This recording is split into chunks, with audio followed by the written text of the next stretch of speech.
So here are the promises that I'm making running for President of the United States. I promise to submit a balanced budget to Congress in the year 2013. I promise to veto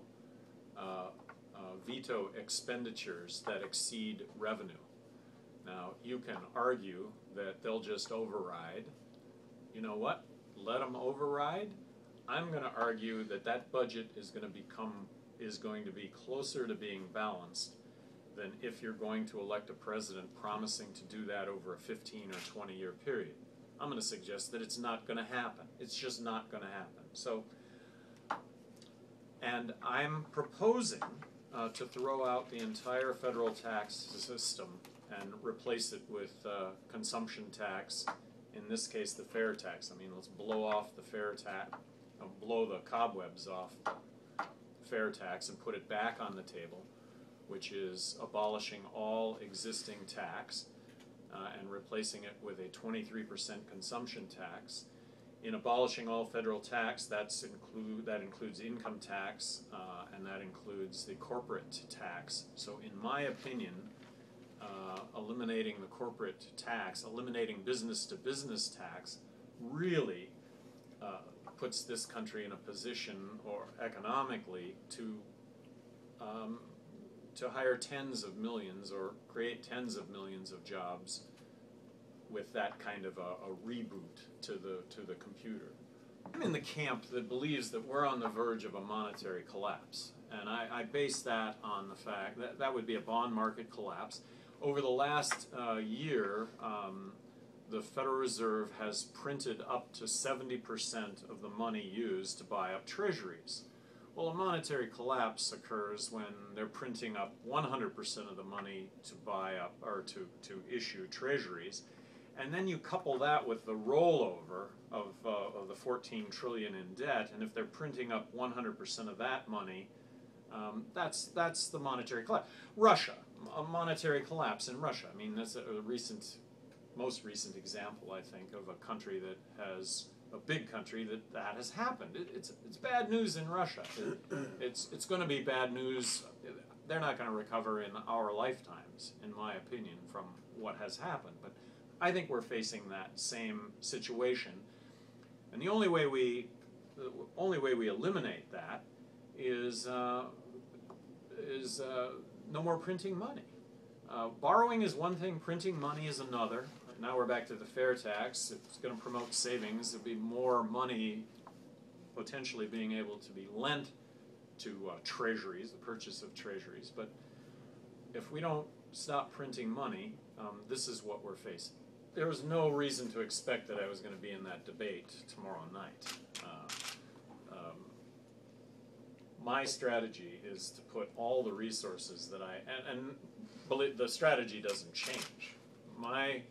What we're doing is putting all the resources that I have into New Hampshire, where you either get your advance to go card coming out of New Hampshire or you get your pink slip. It is a terrific political environment here in this state. People really go out of their way to listen, hear, debate, discuss with candidates what they think. So I'm putting my fate in the hands of New Hampshireites. How well did you consider getting involved in national politics up until this point? Did you toy with 2008, for example? No, I didn't. Did you decide you just wanted a break from politics, or? Well, by break from politics, I consider myself to be a non-politician. I wasn't, when I left office, the Republican Party, I think, in New Mexico embraced me, but when I left office, you know what, I wasn't involved with the Republican Party before I came into office, and so when I left office, I wasn't involved when I left office, which the whole notion of citizen service, the whole notion of people getting involved, making a difference, and then getting out, well, I got out. I got out. It's great to not have to have, I mean, I have an opinion on everything all the time, but it's great to not have to have that appear in the newspaper every day. I wasn't on medical marijuana. I broke the law. I had a horrible paragliding accident in 2005. I mean, I had a burst fracture of my 12th T vertebrae, which is the pivotal vertebrae in your back. I broke 6 ribs. I tore my ACL. I had meniscus damage in both knees, and the prognosis was that I was to lay on the floor for 6 weeks. That I was to eat and live laying on the floor for 6 weeks. I have done painkillers before in my life. I'd broken my back earlier. I'm an active guy. I had broken my back earlier, and I had used painkillers. And I'm not a drug guy at all. I don't take aspirin. There's something. I'm a holistic. I mean, I take pride in how holistic I am. But anyway, I'm taking painkillers, and painkillers are horrible. Painkillers are horrible. It's trading one pain for another pain. And one of my friends came by, and she said, "Should I get you some marijuana?"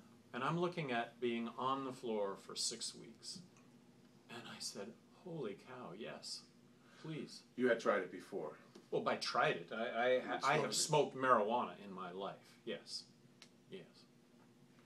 So that's something I did. And it was not a youthful indiscretion. I'm one of those that at one point in my life I smoked marijuana. It's something that I did. I'm not alone in that category. Right.